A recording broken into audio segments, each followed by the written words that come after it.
இன்னைக்கு காலையில வந்து ஞாயிற்றுக்கிழமைக்கு இன்னைக்கு வந்து சப்பாத்தியும் அப்புறம் வந்து பொட்டோட்டோ குருமா ஆயிக்கலான் இருக்கேன். பொட்டோட்டோ குருமாவுக்கு வித்தியாசம் ஆயிக்கலான் இருக்கேன். என்னன்னு சொன்னா வித்தியாசம்னா பூண்டு மிளகு இஞ்சி இதெல்லாத்தையும் எண்ணெயில போட்டு வதக்கியாச்சு. அடுத்து மிளகு அப்புறம் வந்து வெங்காயம் இதையும் போட்டு நல்லா வதக்கிட்டு அப்புறம் அவிச்சு வச்ச உருளைக்கிழங்கு இருக்குல்ல அதையும் எண்ணெயில போட்டு வதக்கிட்டு மிக்சியில ஆட்டி ஒரு குருமா மாதிரி வைக்க போறேன் வித்தியாசமாட்டி. அப்புறம் வந்து சப்பாத்தி வேற வச்சிருக்கேன். சப்பாத்தி வச்சு சாப்பிட வேண்டியதான். இப்போ வந்து எண்ணெயில போடலாம். எண்ணெய் வந்து வெங்காயம் பொன்னிற மாட்டானும் வந்த பிறகுதான் எடுத்து வச்சோம்.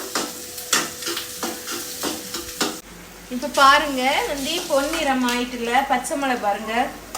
ஆனா இது வந்து எல்லாத்தையும் கை வச்சுதான் பெனையணும். பெனைய முடியாது. நான் மிக்சியில விட்டு ஆட்டி எடுத்துட்டு சப்பாத்தி மேல நல்லா பரத்திட்டு அதுக்கு மேல ஒரு சப்பாத்தியை வச்சு அப்படி ஒரு புதுசாட்டி ஒண்ணு ஒரு சமையல் பண்ணி சாப்பிட போறோம். பொரோட்டா பாருங்க எவ்வளவு பொன்னிறமா வந்துச்சுன்னு சொல்லிட்டு தக்காளியும் அதுல ஆட் பண்ணலாம். நம்ம தக்காளி போடலாம். தக்காளி போடும்போது எல்லாமே மூஞ்சில தான் தெரிச்சும். பார்த்து மெதுவா போடணும். பாருங்கள் தக்காளி நல்லா வதக்கலாம். இது வேலை தான் இருந்தாலும் சரி நம்ம வந்து டிஃப்ரெண்டா சாப்பிடலாம் அப்படின்னு சொல்லி யோசித்து பண்ணது. இது நீங்க வீட்டுல செஞ்சு பாருங்க. செமையாட்டு இருக்கும் நினைக்கிறேன். இப்போ வந்து உருளைக்கிழங்கையும் பொரிச்சு எடுக்கலாம். அவிச்சுட்டு தான் பொரிச்சிடணும். ஆமா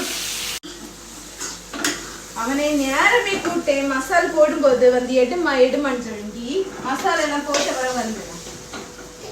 இல்லை எண்ணெயெல்லாம் போட்டான்னு சொன்னானா பெருஞ்சீரக பொடி மஞ்சள் பொடி மல்லி பொடி அப்புறம் வந்து மிளகு பொடி இதெல்லாம் போட்டு செமையா கிண்டியாச்சு. இனி இந்த மிளகு எல்லாம் வந்து தட்டிட்டு இருக்கும். மிளகு அப்புறம் வந்து பூண்டு பூண்டெல்லாம் தட்டுன்னு இருக்கும். இதை வந்து மிக்சியில ஆட்டி எடுத்துட்டு நம்ம சப்பாத்தியை உருட்டிட்டு மேல வச்சு சுட்டு எடுக்க வேண்டியதான். இப்ப சப்பாத்தி வச்சதுக்கு இது பண்ணலாம்.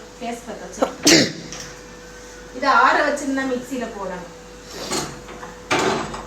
ஓகே வாங்க. அப்படியே நமக்கு வந்து பூரிக்கு சப்பாத்திக்கு எல்லாம் சாப்பிட்டாலும் பெனஞ்சி இது பண்ணி சாப்பிட்டாலும் செம டேஸ்ட்ல இருக்கும். நீங்க வீட்டுல இதை ட்ரை பண்ணி பாருங்க.